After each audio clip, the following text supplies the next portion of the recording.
Ladies and gentlemen, welcome. I am Gaetano Masciullo, philosopher and historian, freelance journalist and contributor for Arouca Press, and it is my privilege to host today's conversation. Today, we have the privilege of speaking with a philosopher and cultural critic whose work stands at the crossroads of faith, history, and the fate of our civilization. His new book is Into the Ages of Ages, published by Arouca Press. This is a collection of penetrating essays on political traditionalism, an attempt to retrieve the ancient paths to discern again the divine order shining through our wounded modern world. Mr. Sebastian Morello, thank you to be here. Thank you for having me. Nice to be here. So, Sebastian Morello is a philosopher researching and writing in the Western intellectual and spiritual tradition, focusing on classical realism, mysticism, politics, and ecological ethics. He is the author of numerous books, including The World as God's Icon, Conservatism and Grace, and Mysticism, Magic, and Monasteries. His writing has featured in many journals, both academic and popular, and is regularly translated for readerships throughout Europe. He lives in Bedfordshire, England, with his wife and children, and his work has appeared prominently in the European Conservative. So, speaking about your book, your introduction argues that modern secularism is not the absence of religion, but rather a pathology, a distortion that leads inevitably to new idols and new cults. How does this misdefinition of the secular shape the crisis we see today? Right, that's an interesting question. It's a big question. So I suppose it might be helpful to go back to what made me think about this in the first instance, which was, as a young man, I spent quite a lot of time in India and traveling around the subcontinent, spending time as a student of and learning from important religious figures, especially in the Hindu and the Buddhist traditions. And one of the things that struck me about India in particular is that India is, if you like, completely sacral culture. There is no distinction between the culture of the country and the religiosity of the country, and everything in India has religious connotations. There are religious pieties and religious duties attached to almost anything, whether it's having a meal or visiting your parents or whatever it is. And this intrigued me enormously. And as the years passed, I reflected on the fact that actually India gives you a sort of vision into what perhaps a pre-secularist Western culture might have looked like. I mean, not exactly, obviously, but it gives one a sense of what a culture would have looked like, say, in the Middle Ages, where every single aspect of what we call the secular or the temporal life of people just living their everyday existence was tied to the ultimate end for which they thought themselves brought into being, namely to come into union with their creator. So, I started thinking a lot as the years went by about what is this thing we call the secular. And of course, when one becomes obsessed with that question, in an intellectual or even a scholarly way, one discovers that, of course, the secular, that is to say, the temporal as distinct from the sacral is really an invention of Christianity. It's introduced into the world precisely because it is based on a nature-supernature distinction. And what the sacred in Christianity denotes is that which is of purely supernatural origin, that has been issued into the world from without through God's covenantal relationship with his created order. And the natural or the temporal is the world of human nature that is assumed up into the sacred, so as to create an entirely sacral culture. And of course, what that really means is that the sacred and the secular are in fact two divisions of the religious, one denoting the supernatural religiosity and the other denoting natural religiosity. And so what secularism is a kind of pathology, or a sort of a mental sickness, which takes the sanctification of the natural arena and declares that because it's natural or temporal or secular, God is, in essence, not welcome there. Even though, of course, God is the author of the created order, just as he is just as much as he is the author of the supernatural sphere. So, what secularism is a kind of Christian heresy that takes the idea of the secular and tries to emancipate it from its own author, namely God the Creator. And what this has done is it has created a vast domain of human life where humans are constantly told that the final end of their existence, namely union with their Creator, cannot be entertained there. And that is a very dangerous thing to do to human beings, because human beings are constantly aware, whether that be explicitly or intuitively or tacitly, they are constantly aware that they've been brought into being for a purpose. And when you constantly tell them that such longings are not welcome here because this is the domain of the secular, what you essentially do is you create a social order of extreme human frustration, the consequences of which we see everywhere in modernity. So that is, if you like, the whistle-stop tour of the argument that I try to make in the opening pages of Unto the Ages of Ages. And then the rest of the book is, as it were, showing the consequences of placing our entire social order under what I deem to be one of the most noxious heresies in the history of humankind, namely secularism. Throughout the essays, you insist that human beings become persons only within real communities, shaped by history, custom, and faith. Could you elaborate on how modern individualism goes against the very possibility of authentic personhood? Yes, well, this is really an argument that I develop at length in my Routledge monograph entitled Conservatism and Grace.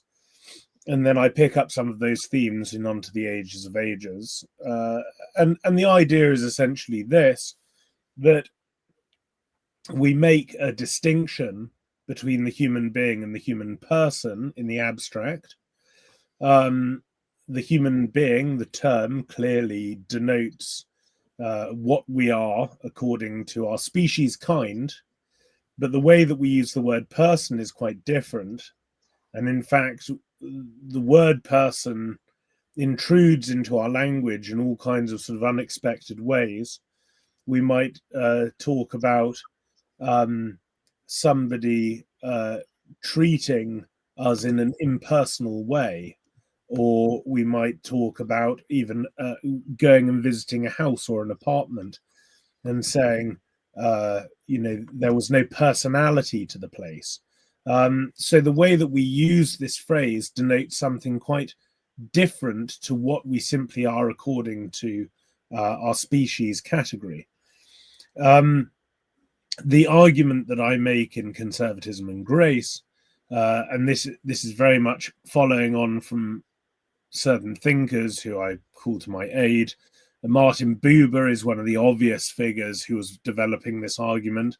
Andrew Pinsent, in his book on Aquinas's Ethics, that work made a great influence on me.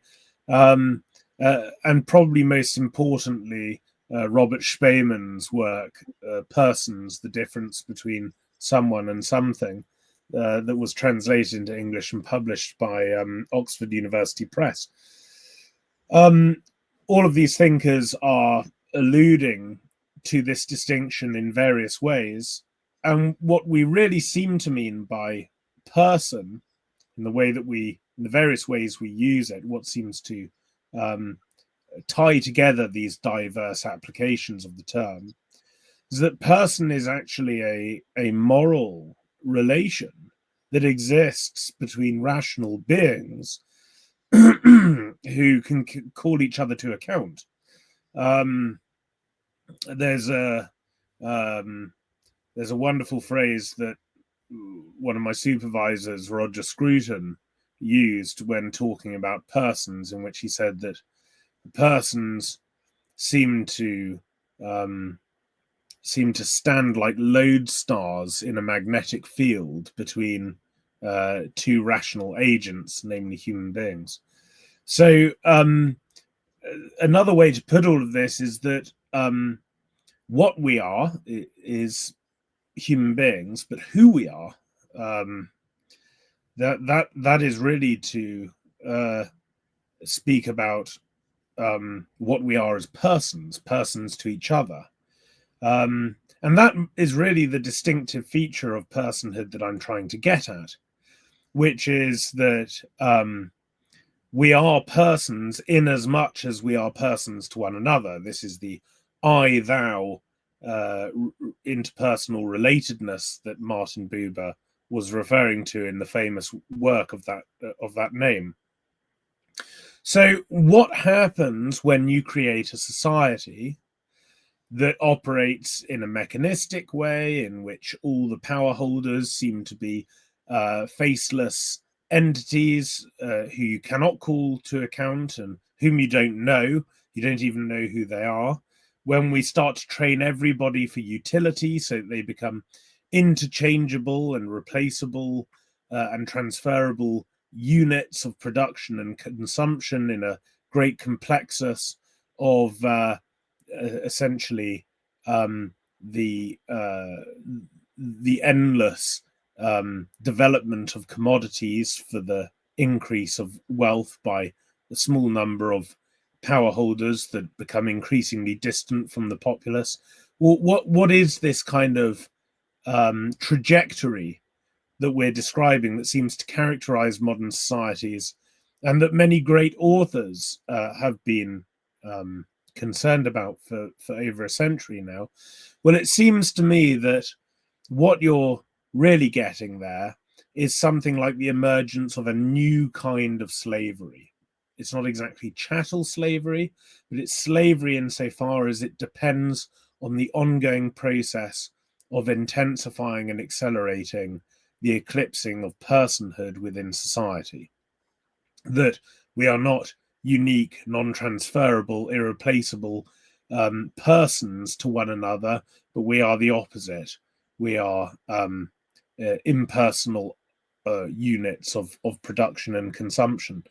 Now, what I see happening in modern society is that kind of a settlement getting more and more extreme, And I see this to be the consequence of this heresy of secularism to which I referred earlier. Because, of course, the emergence of a society that was based on the absolute prioritizing and primacy of the person is one that seemed to develop coincidentally with the unfolding of the Christian mission in the world. And if indeed Christianity is based on the notion that we are being assumed up into a divine family so as to adopt God's perspective on the world because we become sons in the Son and therefore co-creators with him, and we enter into his divine life through grace, then seeing others as God himself sees them, at least partly, to some small degree, what you would expect to be the consequences of that is this charitable gaze on others that sees them as irreplaceable and unique. If you then get the receding of grace from a previously sacral society, then you have to question what kind of human relations you end up with at the end of that retreat from grace. And I think we're seeing that kind of settlement and those kinds of relations unfolding before us in this so-called secular age.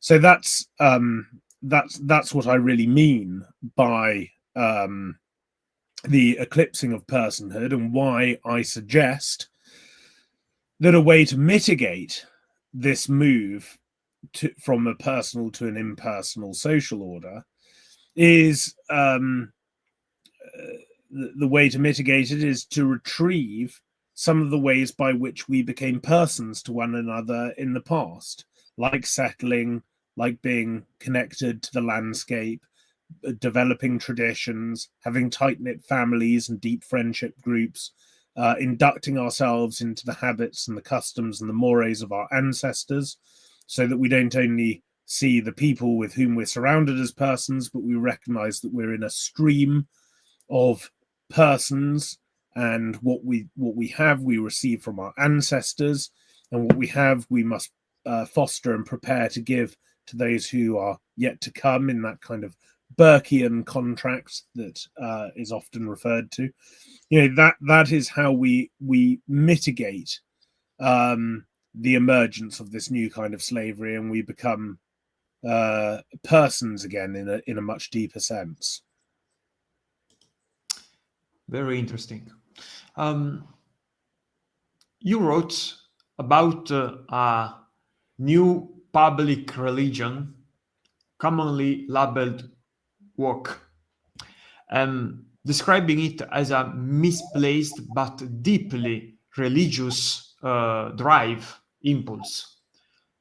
What spiritual hunger is this phenomenon attempting to satisfy, and why is it doomed to fail? Yeah, I mean, woke is a very interesting thing, and obviously we're all living with it all the time in Western societies. And there's been a widespread habit among conservative-minded people to think about woke as just kind of pathetic hysteria among people who haven't properly grown up and don't know how to handle or manage life properly, and that the appropriate response to any manifestations of that is simply to laugh at the kind of blue-haired, contorted-faced Gorgon who's screaming trans women are women, or whatever the slogan is of the day at that moment.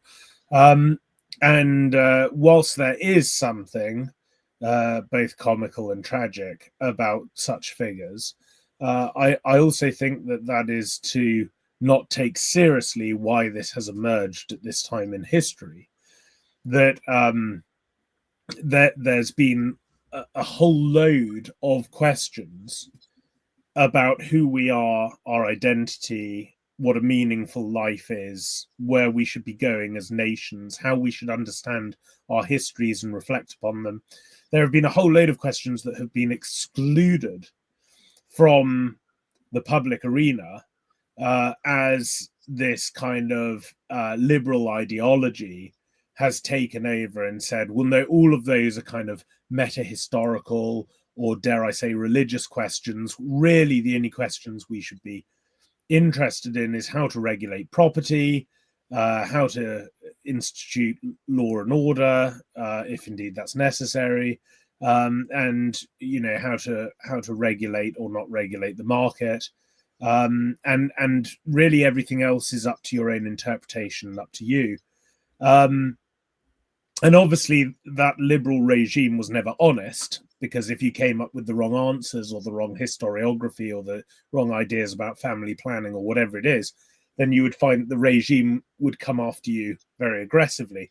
But the point is that the regime would always give the impression of saying that the deepest questions about meaning and purpose and who we are, namely identity, were not public questions, they were private questions. And that's just not true. You can't build a society on that. And what woke did is it reintroduced into public discourse in a very, I would say, energetic and creative way.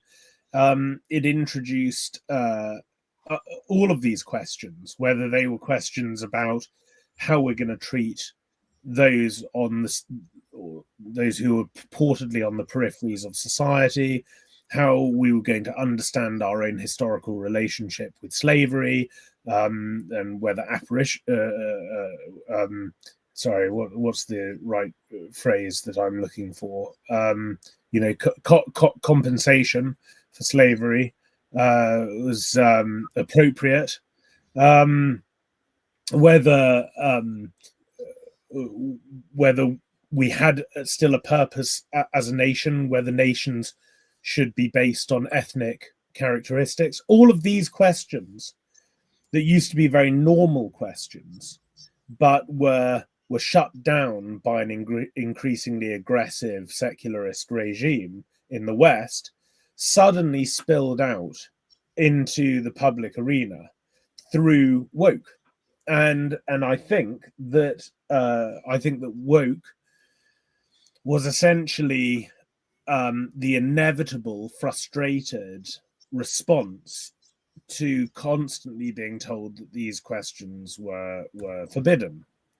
And so that's always why I've thought, a few years ago, a vast number of videos suddenly appeared on YouTube where you had some sort of smug young man in a blazer arguing with some sort of screaming blue-haired woke activist, and the video would be entitled something like, a conservative destroys progressive with reason and logic, or something like that. And you would think, well, actually, what you've got here is two perfect expressions of modernity. You've got the conservative, who is reducing all meaning and all purpose and all identity to the measurable, the quantifiable facts, as they call them. And then you've got the person who wants to have the question about meaning and identity and purpose, but has been completely robbed of the tools and the apparatus to do that in a proper, dispassionate, disinterested, thoughtful manner. And so what I think, just to finish, I suppose, what I think conservatives or conservative-minded people need to do is what they should have done is to have seen woke as a kind of great opportunity to think about these questions of meaning, purpose, and identity again, and give much more sensible answers than the ones on offer from their political and moral opponents. So that's more or less what I have to say about that. Yeah. The closing chapters of your book invite readers to rebuild culture through music, friendship, beauty, family life. You already talked about that, but I'd like to ask you how can this humble everyday work be embedded, in a sense, in any serious political renewal?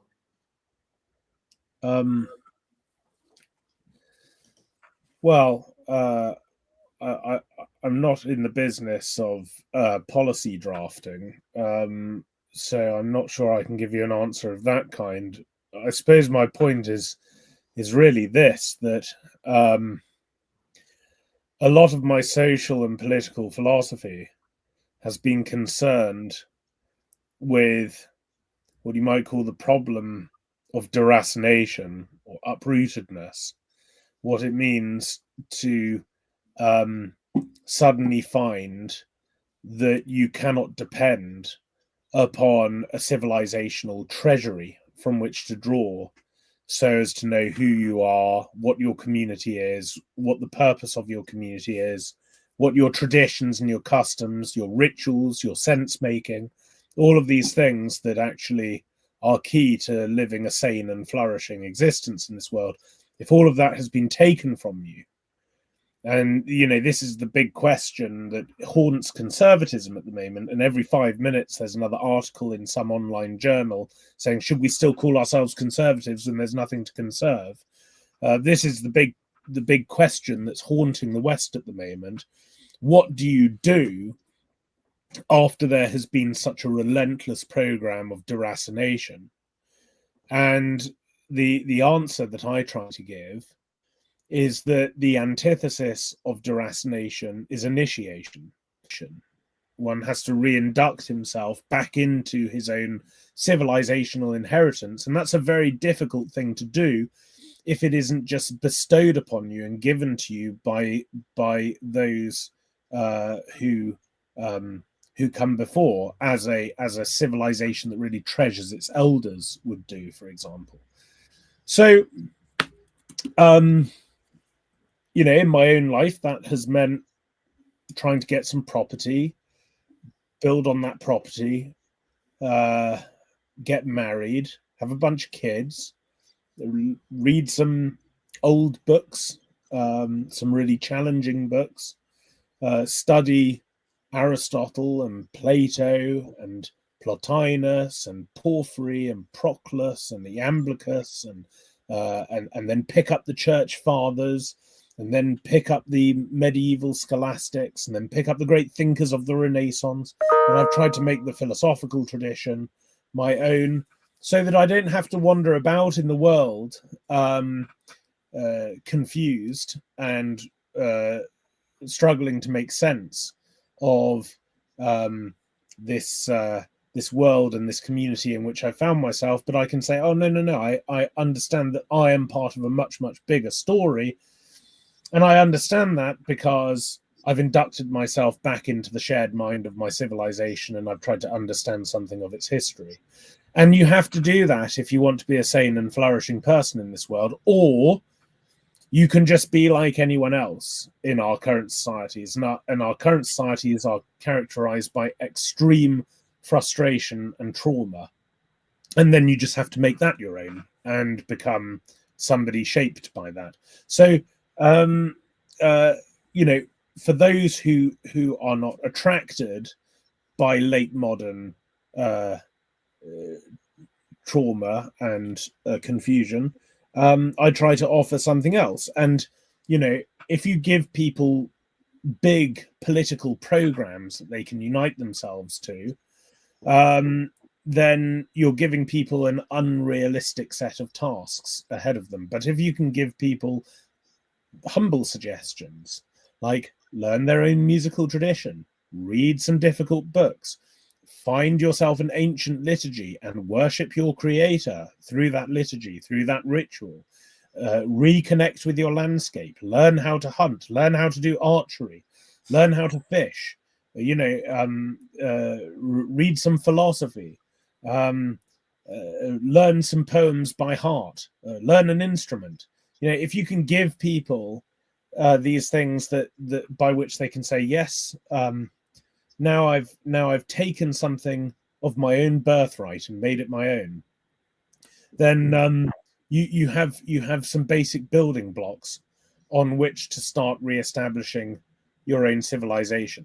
So that's why I am very keen to propose a humble endeavor rather than a great revolutionary program, which I think always ends in tears in any case. Sebastian Morello, thank you for this very interesting conversation, and thank you for being here with us. Thank you very much for having me. So to all our viewers, if you wish to delve deeper into these powerful essays on faith, culture, and the restoration of the Christian civilization, you can purchase Unto the Ages of Ages directly from Arouca Press at aroucapress.com, as you can read below here. And I warmly encourage you to seek out this work. Thank you for joining us. God bless you all.